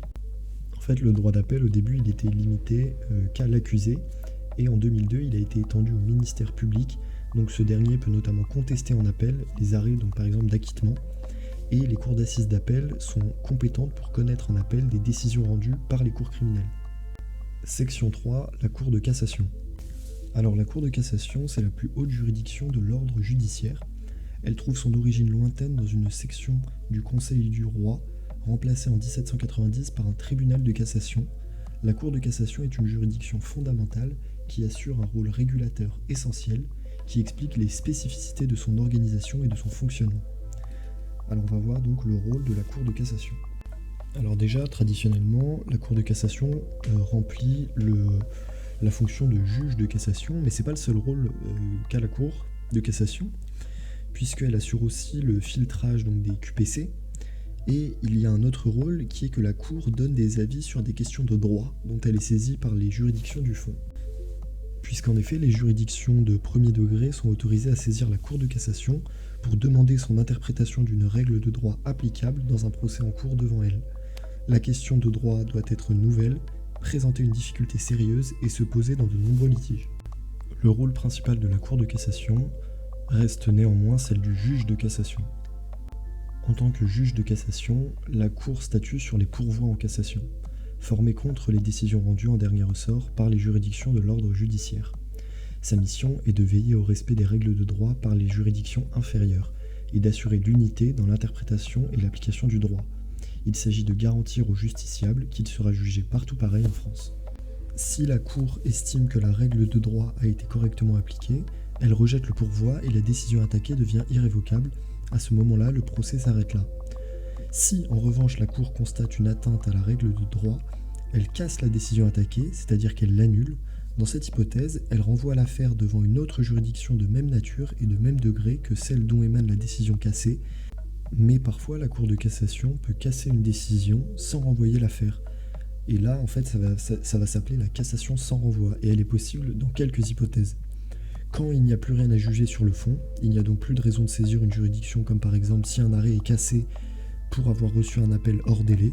Ça peut être aussi un arrêt cassé pour avoir fixé une sanction pénale au regard d'un texte abrogé. La Cour de cassation peut aussi, en matière pénale, ne pas renvoyer l'affaire lorsque les faits tels qu'ils ont été souverainement constatés et appréciés par les juges du fond lui permettent d'appliquer la règle de droit appropriée. Ça évite de prolonger le procès inutilement. Et depuis une loi de 2016, elle peut statuer au fond lorsqu'une bonne administration de la justice le justifie. Ces 3 hypothèses sont prévenues à l'article L411-3 du Code de l'organisation judiciaire. En cas de cassation avec renvoi, la juridiction de renvoi, donc la juridiction où l'affaire est renvoyée, examine l'affaire dans son intégralité, c'est-à-dire qu'elle va examiner les faits et les questions de droit. Cette juridiction de renvoi est libre quant à la décision à prendre. Si la juridiction de renvoi statue dans le même sens que la Cour de cassation, le procès est terminé, car le justiciable ne peut pas transformer un second pourvoi. Si en revanche la juridiction de renvoi ne statue pas dans le même sens que la Cour de cassation, le justiciable peut transformer un nouveau pourvoi. Dans cette hypothèse, la Cour de cassation doit juger l'affaire en assemblée plénière et a le choix entre 2 solutions. Soit elle rejette le pourvoi et la décision de la juridiction de renvoi devient irrévocable, soit elle casse la décision de la juridiction de renvoi et désigne, si nécessaire, une seconde juridiction de renvoi. Cette dernière apprécie librement les faits, mais elle doit se conformer à l'interprétation de l'assemblée plénière. Maintenant, on va voir l'organisation et le fonctionnement de la Cour de cassation. Alors, la Cour de cassation a grandement évolué et les chambres de la Cour ont progressivement doublé. Face à l'augmentation des contentieux, il a fallu en faire plus. Elle comprend désormais 6 chambres spécialisées dans le contentieux judiciaire. 6 chambres, dont 3 chambres civiles, une chambre commerciale plus spécialisée en droit des affaires, la chambre sociale qui est spécialisée en droit du travail, et enfin la chambre criminelle compétente en matière pénale. Le nombre de chambres a été progressivement doublé pour faire face à l'encombrement de la Cour. Les arrêts de la Cour peuvent être rendus soit par l'une des 6 chambres, soit par une chambre mixte, soit par l'assemblée plénière. Cependant, la chambre mixte et l'assemblée plénière doivent être réunies dans certaines circonstances. Pour la chambre mixte, elle doit être renvoyée devant une chambre mixte quand l'affaire porte une question relevant normalement de plusieurs chambres ou si les chambres donnent des opinions divergentes avec des opinions divergentes de jurisprudence. Ensuite, l'assemblée plénière est une formation solennelle la plus élevée. Elle comprend 19 membres et est saisie lorsqu'après cassation d'une première décision, la juridiction de renvoi est attaquée par les mêmes moyens et donc qu'il y a eu une résistance des juges du fond. Elle peut également être saisie lorsque le procureur général le demande, avant l'ouverture des débats, et surtout après le premier pourvoi lorsque l'affaire porte une question de principe, notamment s'il y a des divergences entre les juges du fond et la Cour de cassation. Ensuite, on va voir en grand 1 les magistrats. Alors, l'accroissement du contentieux a nécessité une augmentation des effectifs de la Cour et une diversification des catégories de magistrats. Grand A, les magistrats du siège. Alors, la Cour de cassation est dirigée par un premier président, c'est le plus haut magistrat de l'ordre judiciaire. Il peut présider les débats de l'une des chambres s'il le souhaite, et il préside en principe les 2 formations juridictionnelles les plus solennelles, la chambre mixte et l'assemblée plénière. La Cour comprend également des conseillers. Les conseillers sont des magistrats très expérimentés et ils occupent un rang très élevé dans la hiérarchie judiciaire. Leur rôle est de juger les pourvois. Une loi de 1967 a institué des conseillers référendaires chargés d'assister les conseillers. Donc cela va de l'élaboration de rapports sur les affaires à la rédaction de notes ou de projets d'arrêt. Ils sont choisis parmi les magistrats en fonction dans les juridictions du fond pour une durée qui ne peut excéder 10 ans, et ils peuvent participer aux délibérés de la Cour pour les affaires dont ils sont rapporteurs. Leur voix est alors délibérative et non simplement consultative lors de délibérés. Mais il existe également, depuis un décret de 1984, des auditeurs qui sont des jeunes magistrats au seuil de leur carrière. Ils exercent des attributions administratives, notamment auprès du service de documentation et d'études de la Cour, et effectuent un travail d'aide à la décision. Ensuite, grand B, les magistrats du parquet. Alors, donc le parquet de la Cour est placé sous l'autorité du procureur général. Ce dernier est le 2e plus haut magistrat de l'ordre judiciaire. Le procureur général exerce les fonctions du ministère public auprès de la Cour. Il est assisté par des premiers avocats généraux, au nombre de 6, donc 1 dans chacune des chambres, et des avocats généraux. Il existe également des avocats généraux référendaires, et ils sont répartis entre les différentes chambres de la Cour. Ainsi, le rôle et les attributions du parquet général de la Cour de cassation sont spécifiques. Le parquet général rend des avis dans l'intérêt de la loi et du bien commun. En fait, il éclaire la Cour sur la portée de la décision à intervenir. En ce sens, le parquet général est le défenseur de la loi et doit avoir un rôle d'interface entre la Cour et la société civile. Ensuite, grand 2, les formations juridictionnelles. Alors, les arrêts de la Cour peuvent être rendus soit par l'une des chambres, soit par une des chambres mixtes, soit par l'assemblée plénière. La formation habituelle de jugement est la chambre. Les pourvois sont jugés au sein de chaque chambre, soit en formation ordinaire, soit en formation restreinte. Alors la formation ordinaire, c'est-à-dire qu'il y a 5 conseillers ayant voix délibérative, et en formation restreinte, c'est qu'il y a 3 conseillers au minimum. En matière civile, les pourvois sont systématiquement soumis à la formation restreinte, donc de 3 conseillers minimum. Celle-ci en fait vient filtrer les pourvois en déclarant non admis ceux qui sont irrecevables, par exemple formés hors délai ou manifestement infondés, donc c'est-à-dire pas fondés sur les moyens sérieux. Ce filtrage permet de désencombrer la Cour. En cas d'admission du pourvoi, la formation restreinte peut, si la solution paraît s'imposer, juger l'affaire. Ce n'est que si un débat est nécessaire qu'elle renvoie l'affaire en formation ordinaire, c'est-à-dire de 5 conseillers. En matière criminelle, le principe est inversé. Les affaires sont en principe jugées en formation ordinaire, de 5 conseillers, sauf si la solution paraît s'imposer, auquel cas le premier président ou le président de chambre peut décider de saisir la formation restreinte. La formation restreinte peut cependant dans ce cas demander le renvoi en formation ordinaire. L'affaire pourra être renvoyée à une chambre mixte lorsqu'elle pose une question relevant normalement des attributions de plusieurs chambres, ou si la question a reçu ou est susceptible de recevoir devant les chambres des solutions divergentes. La chambre mixte est donc une formation destinée à prévenir ou à supprimer les éventuelles divergences de jurisprudence au sein de la Cour. La chambre mixte est présidée par le premier président et comprend des magistrats appartenant à 3 chambres au moins. Elle compte au moins 13 magistrats. Ensuite, l'assemblée plénière constitue la formation la plus solennelle de la Cour de cassation. Elle est présidée par le premier président et comprend les présidents et doyens de chambre ainsi qu'un conseiller pris au sein de chaque chambre, soit 19 membres au total. Elle est obligatoirement saisie lorsqu'après cassation d'une première décision, la décision rendue par la juridiction de renvoi est attaquée par les mêmes moyens. En fait, c'est si le second pourvoi en cassation est fondé sur les mêmes moyens que le premier déjà jugé. L'assemblée plénière peut donc être aussi saisie dès le premier pourvoi lorsque l'affaire pose une question de principe, c'est-à-dire une question de droit très sérieuse, notamment s'il existe des solutions divergentes, soit entre les juges du fond, soit entre les juges du fond et la Cour de cassation. En fait, cette saisine facultative entend prévenir un conflit qui rendrait obligatoire la saisine de l'assemblée plénière. Dans tous les cas, une juridiction saisie sur renvoi après cassation par l'assemblée plénière doit se conformer à la décision de cette assemblée sur les points de droit jugés par celle-ci. Cette solution permet à la Cour d'unifier la jurisprudence. Ensuite, on va voir le chapitre 3, les juridictions de l'ordre administratif. C'est le dernier chapitre, c'est bientôt fini. Créé en 1779, le Conseil d'État est devenu, depuis la loi du 24 mai 1872, une véritable juridiction indépendante. Il occupe aujourd'hui une place centrale au sein de nos institutions. En effet, à la différence de la Cour de cassation, il n'est pas seulement un juge, mais aussi depuis sa création un conseiller du gouvernement. Cette dualité de fonctions, de même que l'étendue de ses attributions juridictionnelles, explique certaines particularités de son organisation et de son fonctionnement. Les attributions du Conseil d'État. Le Conseil d'État exerce, en plus de ses attributions juridictionnelles, des attributions consultatives très importantes. Grand 1, les attributions consultatives. Grand A, son avis sur des projets de texte. Alors le Conseil d'État rend tout d'abord des avis sur des projets de texte émanant du gouvernement. Selon les cas, sa consultation est obligatoire ou facultative. Il doit être obligatoirement consulté sur les projets de loi, les projets d'ordonnance de l'article 38 de la Constitution, ainsi que sur certains projets de décret. Mais après c'est un peu bizarre parce que même lorsque la consultation est obligatoire, le gouvernement n'est pas tenu de suivre l'avis formulé par le Conseil d'État. Mais en pratique, la majorité des avis sont suivis par respect pour l'autorité du Conseil et par crainte d'une éventuelle annulation au contentieux. Les avis ne sont cependant pas rendus publics, sauf si le gouvernement décide de les publier. Grand B, sa consultation par les présidents des chambres du Parlement.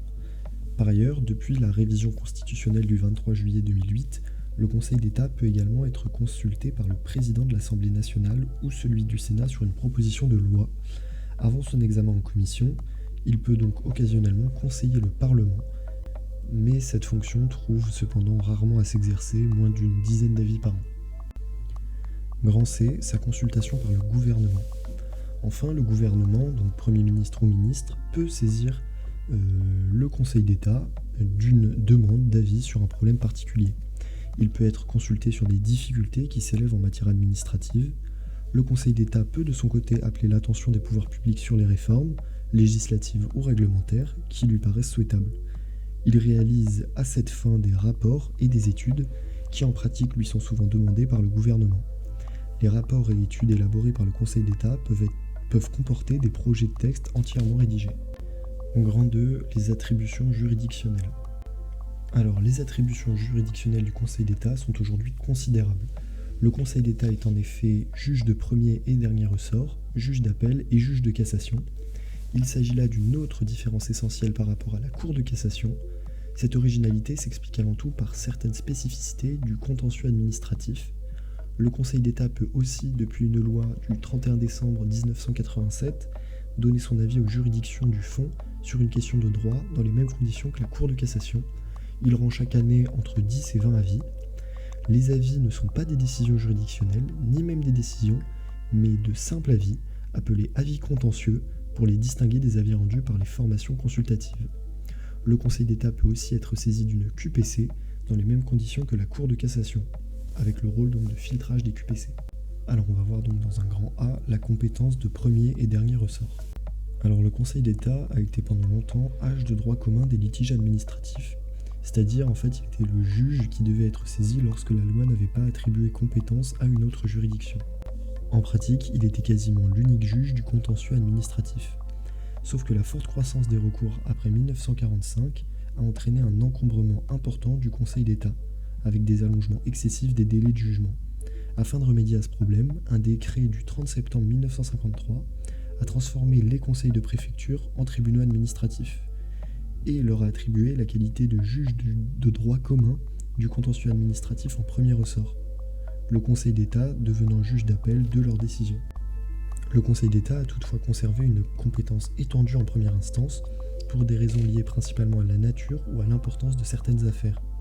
Il connaît ainsi notamment des recours dirigés contre les ordonnances du président de la République, contre les décrets, contre les actes réglementaires des ministres et d'autres autorités à compétence nationale, par exemple les jurys de concours et examens nationaux, ou encore contre les décisions des autorités administratives indépendantes. Il connaît également du contentieux de certaines élections, notamment les élections régionales et les élections au Parlement européen. Il est aussi compétent en matière d'action en responsabilité pour durée excessive d'une procédure, devant la juridiction administrative. Il ne s'agit là que d'une énumération partielle de ses attributions. B. La compétence d'appel.